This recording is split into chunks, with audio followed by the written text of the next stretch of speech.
Here we are, one more lecture in the fundamentals and biomedical application of quantum science and engineering. We were kind of reaching a very important point of the quantum concepts, which is the interpretation of this wave function. We came to understand that what makes sense, making comparisons between the electromagnetic field and the photon and the massive particle and the Schrodinger equation, that this wave actually is a wave of probability. This is giving us information about the probability density. The wave function square represents a density, a quantity per unit of length or area or volume of probability, right? And as I told you in the very beginning of the course, when we have those continuous distribution of probability, they let us to calculate properties by doing averaging values, by doing integration. So the wave function will be very important, especially because we learn that from the wave function we can extract, right? We can extract the physical properties like momentum, energy, angular momentum, and so on. We concentrate ourselves on the linear momentum and the energy. And the Schrodinger equation gives us conditions in which the system exists. A particle can exist in a system if some conditions is fulfilled, depending on the wave, depending on the energy parameter. And I explained to you the master equation or the Schrodinger equation for this phenomenon. And then we spent some time explaining the interpretation of the wave function. The wave function is not a physical quantity, but it contains all physical information. And the wave function square is a physical quantity. Actually, the modulus square of the wave function is the probability density. So, whatever this vary in space, the particle distribution is more there or not. If I have a box and I have a wave function for this particle in a box, whatever is higher, the wave function square, means particle will be there most part of the time. And if we look, we're going to find it more frequently the particle there than otherwise, than in the other parts of space. So the wave function square times dx for a one-dimensional system is the probability of finding this particle between x and x plus dx. So it's actually a density, because when I integrate, I get the full probability, right? This is what that means. And based on that, we were able to really propose, and this is Bohr interpretation. This is a proposition of Bohr that made the analogy with the electromagnetic field, the amplitude square of the electromagnetic field with the number of photons. And then they came with this interpretation of probability distribution in space and in time for the wave function. Okay, just before we go on, that does not mean that the particle is fragmented. So this is a mistake that sometimes people do by interpreting that, make an interpretation that the fact that the probability is distributed and all the properties of the system depending on this distribution means that the particle is fragmented and distributed. It's like a powder of particles going everywhere. That's not the case. When you make a detection, you detect an electron. The problem is, for any property of the atoms, the electron will occupy whatever is the wave function square. Well, and I try to stress that there is a big difference between the probability distribution for an event and the event itself. Right? So, find a photon in the interference experiment is the event. The photon pass here and there. After I count everything, after I see many photons arriving, I can build up the diffraction experiment in the double slit, even considering a single photon. And equivalent, if we do the Bragg experiment, before, when we shoot an electron beam inside a crystal, these electrons will diffract as waves, because the probability distribution is like this wave. When we detect the electron, and there is a probability of the detection of the electron everywhere. Okay, so we're gonna continue the lecture today in this sense, elaborating a little more about the properties of this wave. How is it? How should we consider? How can we calculate things with the wave function and so on, right? It is quite interesting, right? It is quite interesting that all properties of the system will be connected with the wave function, even though the wave function is not a physical quantity. It's not the momentum, it's not an energy, but it's related to that. All the things that we're going to learn in the coming lectures, you're going to understand the meaning of looking to a wave function. We can even guess some properties of the system. Nevertheless, it is important to know that the square of the wave function is associated, right? Will be associated. It's tiny little mistake in the notes, but this is will be associated with the mass or charge distribution. This is very interesting to understand this, because the overall distribution is where the probability distribution is the places or is the instance of time where the particle can be. Imagine, I put some example here to explain to you.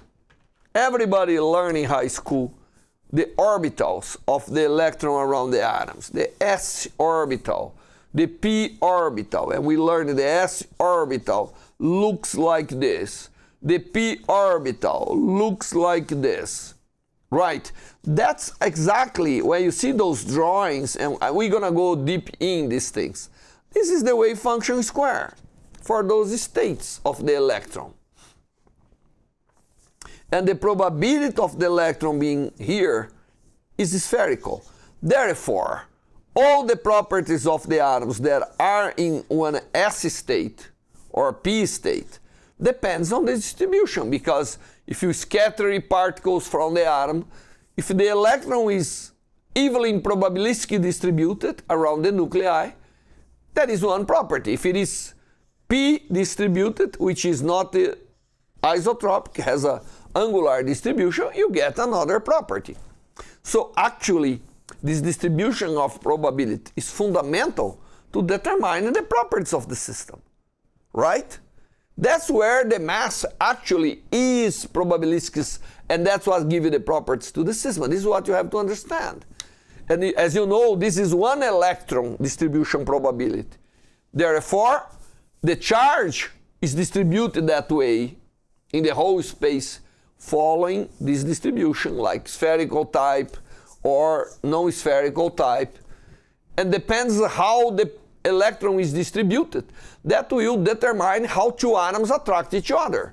If they make a chemical bond, if they can make many chemical bonds, if you can share electrons in a double bond type of configuration, and so on.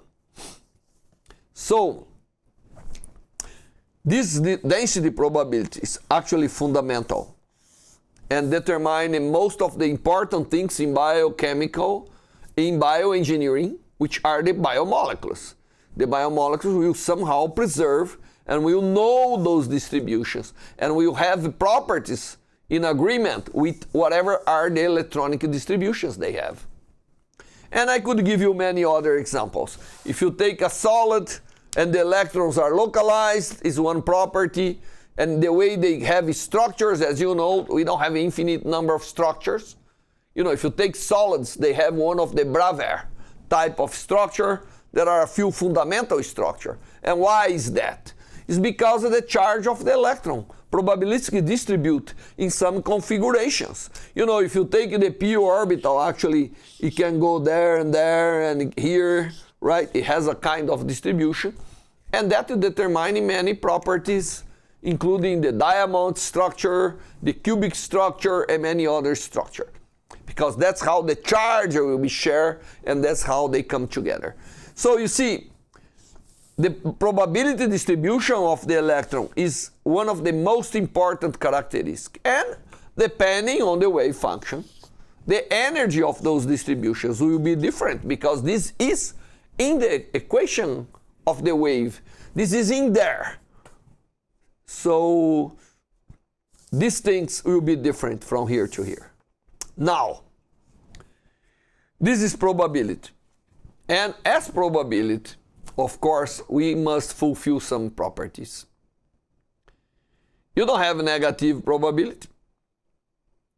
You don't have double value of probability for some specific coordinates.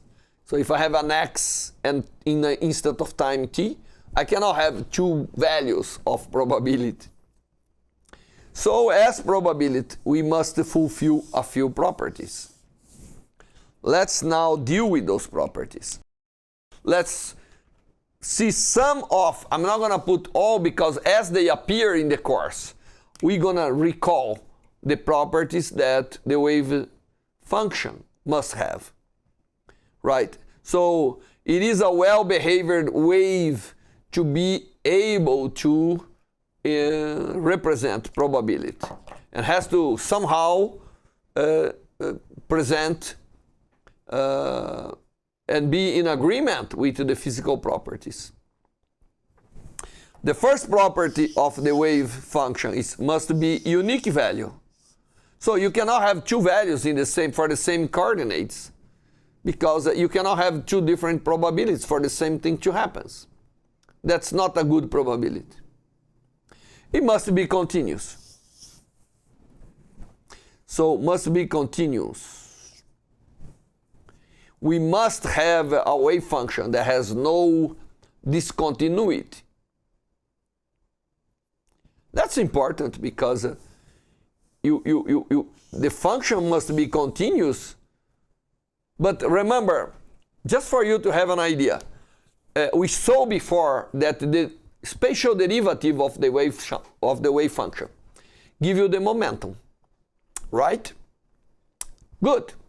So the wave function must be continuous, because you cannot have jump of probability, because that means you have somewhere a way to provide more probability or suck probability.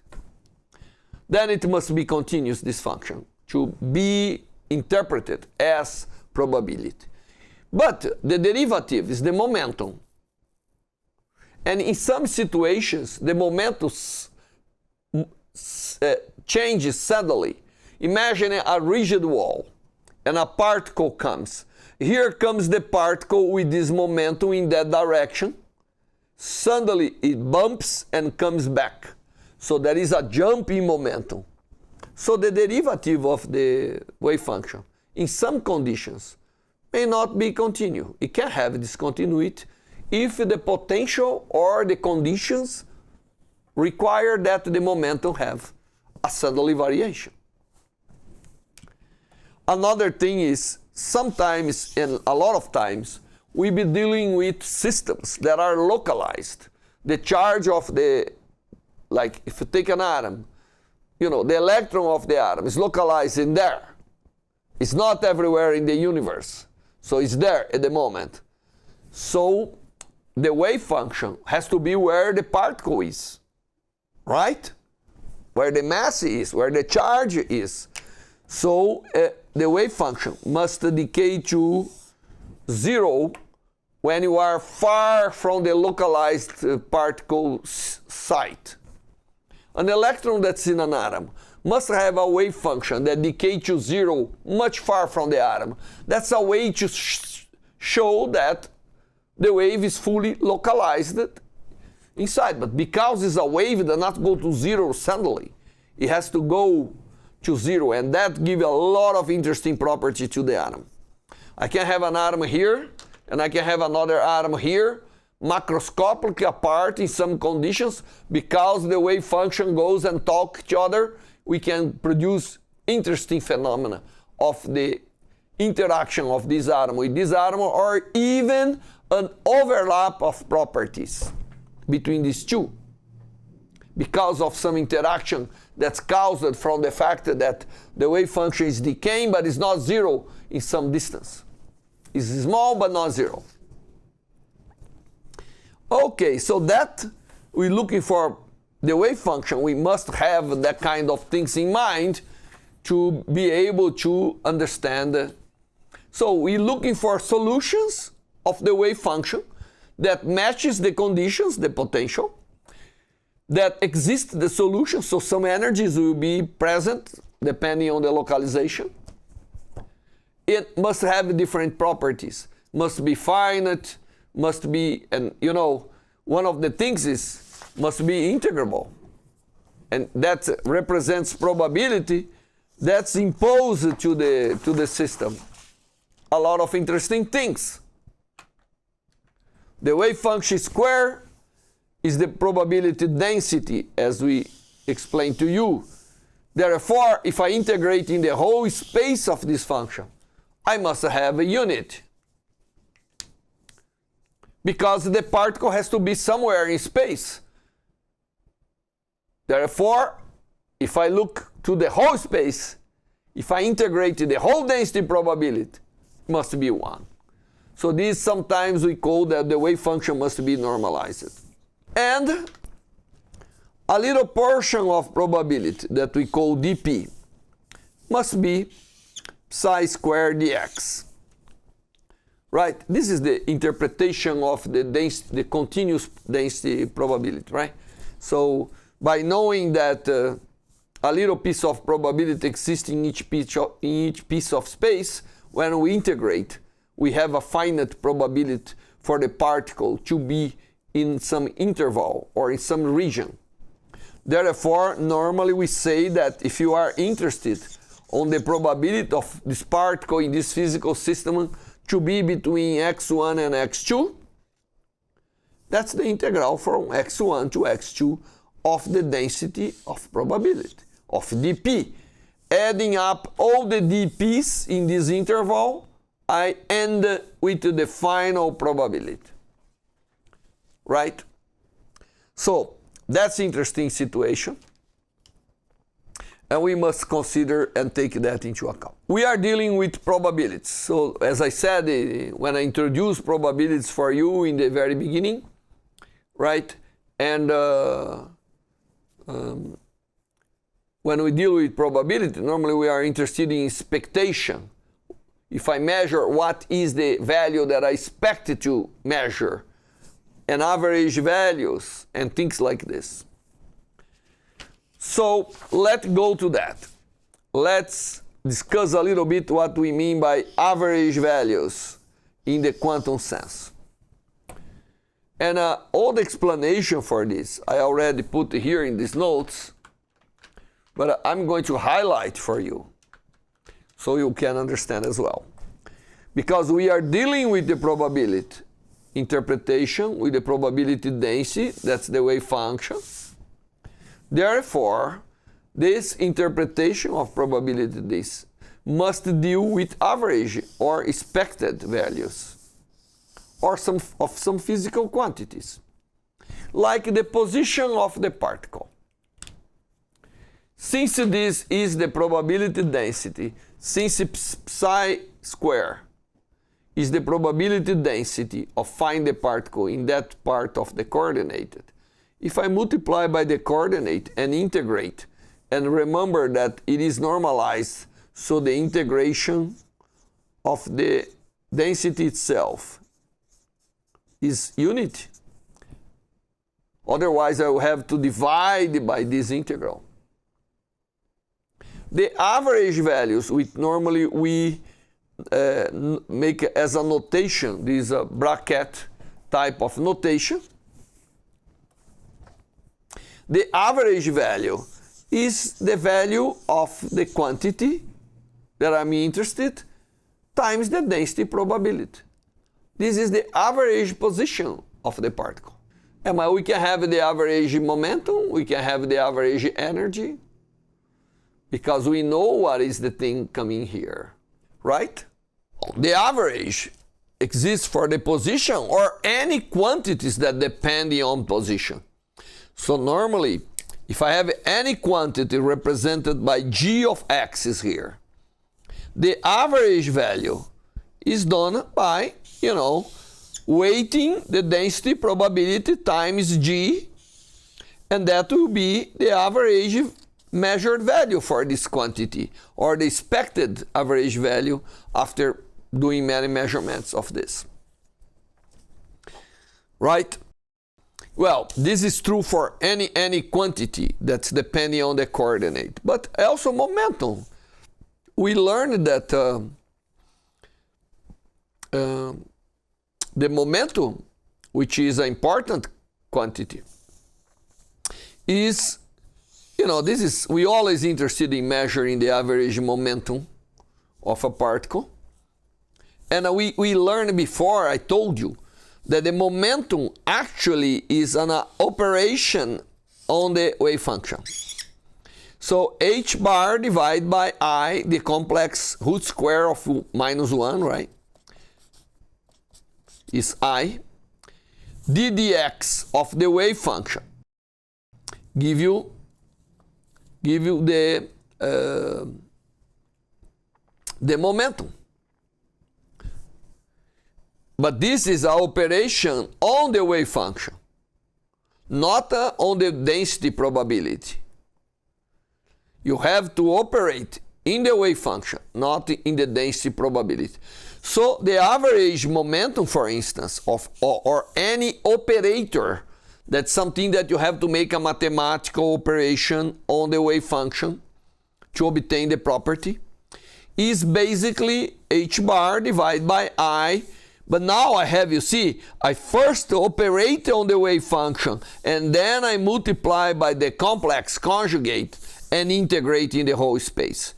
Because then I guarantee to do the operation, so the operator, which is a mathematical operation on the wave function, represents the momentum, and multiply by the complex conjugated, generate what we call the average value of the momentum in this case. That's true for any operator.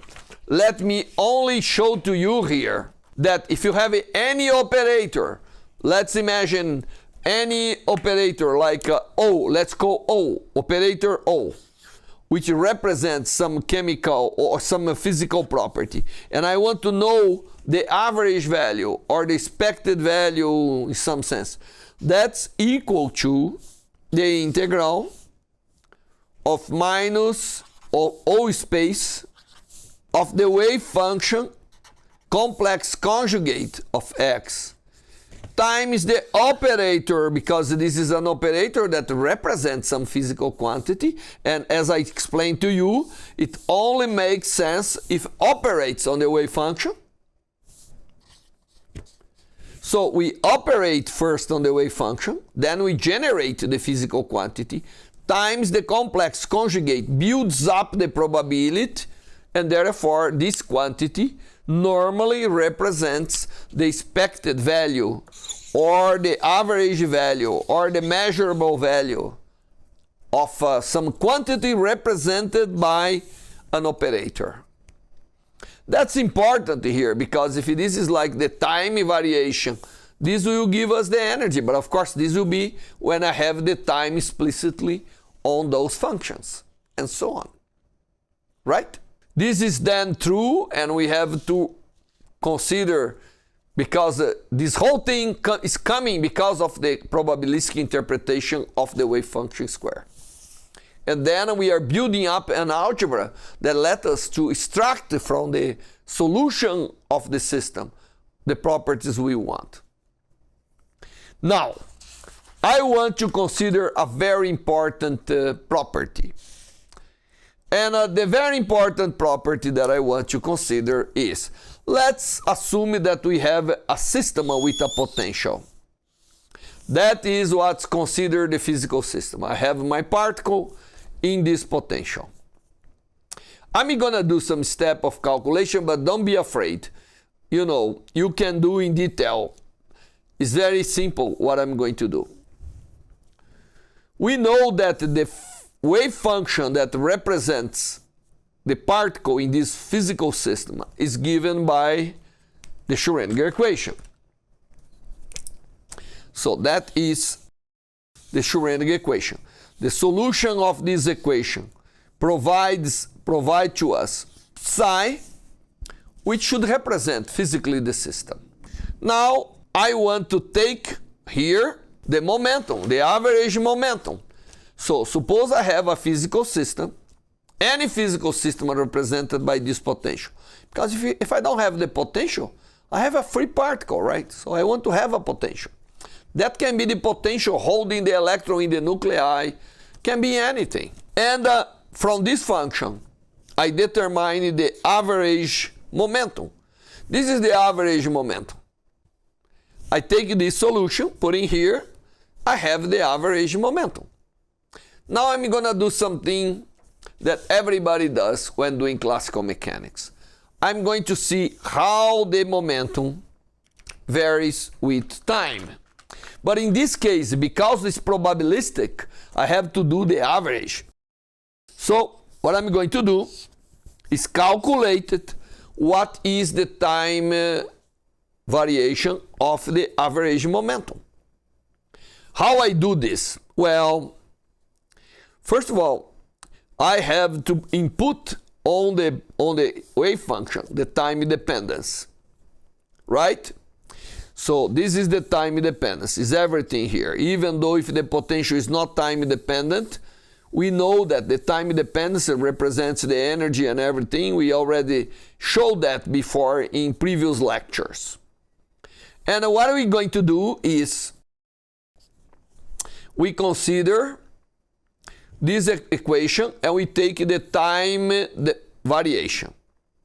Taking the time variation is like taking the derivative of this product. So we have to take the time variation of psi star times the spatial variation of psi. Then we have psi star times the time variation of the spatial variation of psi. Right? Because this is the product of two things. This is the product of two things. So when we take the time variation of this, we have the time variation of this times this, plus this times the time variation of the second term. And this is what we end by having. Now, what's interesting is that the time variation of psi complex conjugate is the complex conjugate of this equation. I just come here and take the complex conjugate. And this will be minus because so I have this. In this place, in this derivative with time, I put everything else. Okay, and then I continue doing the integration. I go and do the integration. There are some algebras to be done. And believe me, in the place of the derivative of time nx of this, I take this equation and I take the derivative with respect to x, and then I have an equation that's equivalent. But now we'll have a higher orders derivative of the potential of this term and so on. And then I do the integration. There are many steps of calculation to be done here. But if you are a smart engineering or physicist or biologist, you can do that. And it is amazing what we get. We get that the time variation of the average momentum is minus the average value of the derivative of the potential. That's what we get. You can do the calculation. I can do as a problem set for you. And you can do. It's not hard to do, and this is done in many books. It's simple things to do.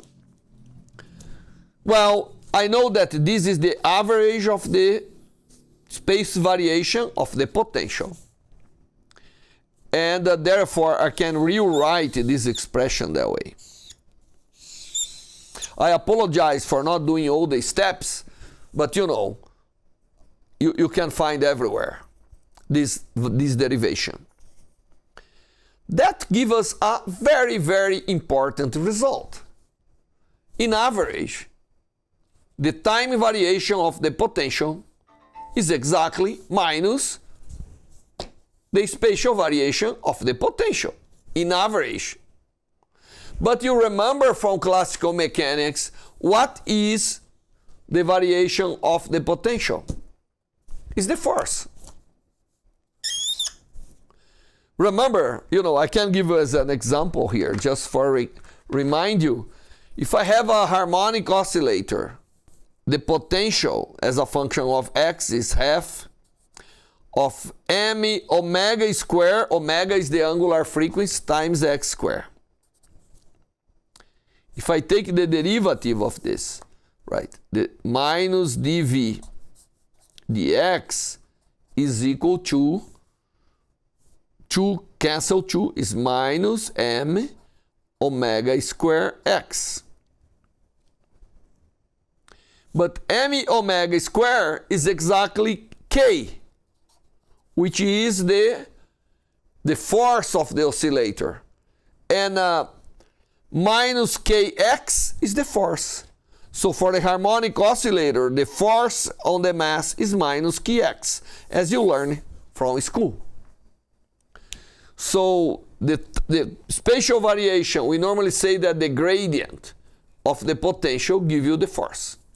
And we learned that in many courses and many things. And that here is crucial. Why is crucial? Because the gradient or the spatial derivative of the potential is the force. Therefore, we are saying that in average, the time variation, the time derivative of the momentum is the force, which is the Newton's law. That's the good Newton's law. The average values obey the Newton's law. That's the Newton's law. The Newton's law says what? The Newton's law says that dp dt is equal to the force, which is equal to minus dv dx. Right? Remember, when the potential has zero derivatives, the equilibrium and everything. Now, this is classical, but in average, in the quantum properties, in average, we recover Newton's law. So the classical mechanics turns out to be a mechanics for the average values of the physical properties, right? So we did not, quantum mechanics is not disclassifying classical. They only say that, well, look, this cannot be used all the time. You can use that in very special situations when the average value is what's important. If you go to the electron in the atom, that's not true. You cannot deal with the average values. Therefore, we cannot apply there. But it's very amazing that we can deduce the Newton's law from the quantum principle. We cannot deduce the quantum principle from the classical laws. And also, I could do now to prove to you, and this will be an exercise for you to do, that the average variation of the position, the time derivative, is actually the average momentum divided by the mass, right? Because this will be the equivalent to velocity equal to momentum over mass in the classical world, or the momentum is equal to mass times velocity. We can prove that. from the quantum principles. So this is, I think, is very important for you to know that we are not throwing away the classical mechanics. We only know that the validity of classical mechanics come in a very special condition. We're going to learn later quantum systems that evolve to limits where they behave like classical system, as they is saying here. When we have a very large quantum numbers where average is the dominant quantities that we measure. Okay. So, well, we did a very rich lecture, but I have to finish this by making some observations. First of all, please observe that we did not deduce the Schrodinger equation. At most, we induced the Schrodinger equation. We took properties and we assembled an equation that should be valid. The equation actually is like a postulate. You know, I try to create arguments that make you to understand how that it was originated, but I did not deduce it because we cannot deduce the Schrodinger equation. But the equation is like a postulate that must be applied to independent physical situations. Any physical situation that we take involving particles, potentials, any physical situation, we can apply the wave equation, try to understand the properties of the system, and that's what we're going to do, right? And many people say, why can't you deduce the Schrodinger equation? I mean, we can deduce everything. Well, not really, right? We never deduced the Newton equations. Newton made some observations and proposed. Today, I think, is the first time I start with some more basic principle and deduce for you the second law of Newton's second law, which is force or variation of momentum is equal to the force, external action on the particle or the force. So why is that? Well, the thing is, the equation that we just proposed to you cannot be deduced from more fundamental principles. And you know why? It's because it is the fundamental principle by itself of quantum mechanics. So the most fundamental principle we have for the wave mechanics at the moment is the equation of the wave equation. That's the most fundamental. From there we build up the systems. From there we understand the properties of the system. But we cannot deduce the fundamental principle. So if we say that the equation is the fundamental principle, means that we cannot deduce, because to deduce anything, you have to start with something more fundamental. And not the case here, unfortunately. I know that many physicists are trying, in the past, many physicists being expended their lives, try to find out the most fundamental principles that they could deduce things. But so far, it's not being well succeed, not fully. Right. So the equation that we deduce, which is the wave equation, Schrodinger equation, it is the most fundamental principle that we have for quantum mechanics. And therefore, we must apply it in many situations and understand and measure and see the validity. So now you can start to understand why I said in the very beginning that we are good operators of quantum mechanics. You know, we cannot deduce everything. We try to make interpretations and we try to apply that and we try to generalize situations where we can go and measure and we can go and calculate and compare with the measurement. But we cannot deduce everything. We cannot start from basic principles because that's the basic principle. The behavior of the nature as waves for the particles, which compose everything, is the basic principle of quantum mechanics. Well, with this lecture, we reach a moment where it's very important because I consider that we are almost transferred to you the fundamental ideas. And now we have to start to check those fundamental ideas by applying this equation, by solving this in situations that we can actually make sense and compare with what we observe and what we measure. And that's what I'm going to do from the next lecture on. See you there. Bye-bye.